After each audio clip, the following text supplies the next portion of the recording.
rastet konkrete që unë e njoh nga afër. Mund thot zoti Boçi sa të doj që nuk ka problem që unë shkova në Shkodër.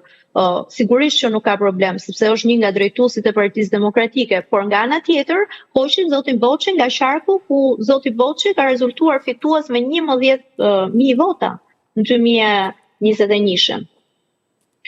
Pra një zhvendosje. E zhvendosi, e çoi në një qark në të cilin zoti Boçi duhet fillonte çdo gjë nga zeroja, në një qark që është shumë i lidhur me rrënjët e veta dhe që dhe vetë qarku do kishte dëshiruar të kishte një person me prejardhje në atij qarku, apo jo?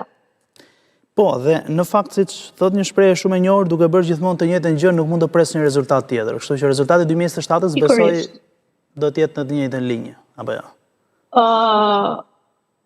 Fatkeqësisht duke parë terrenin dhe duke parë destabilizimin edhe të strukturës, pavarësisht se këto mundohen me atë të vetën që të rinovojnë dhe të ripërtojnë strukturat, edhe kryesitë e dedve i kanë zvogluar numrin. Domethënë, ti në vend të rrisësh numrin e personave të cilëve i jep kompetenca, ti janë diçka në partinë tënde, ti e zvoglon.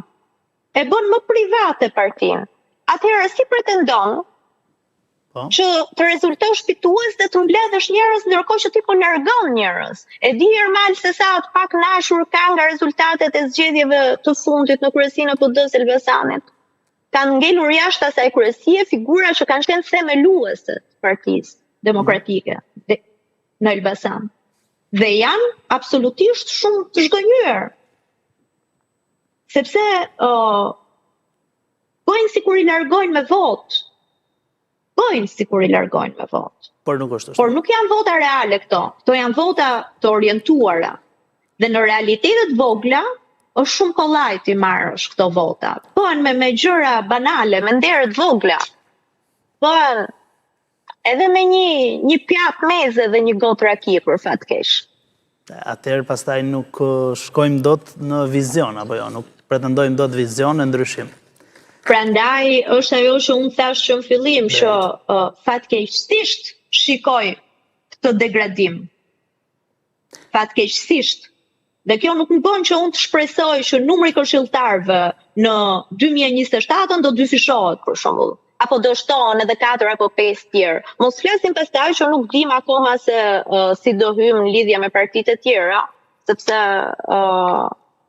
në 2023 kemi hyrë me Partinë e Lirisë dhe sot përbërjen e Këshillit Bashkiake kemi gjysma këshilltarëve është e Partisë Lirisë dhe gjysma është e jona.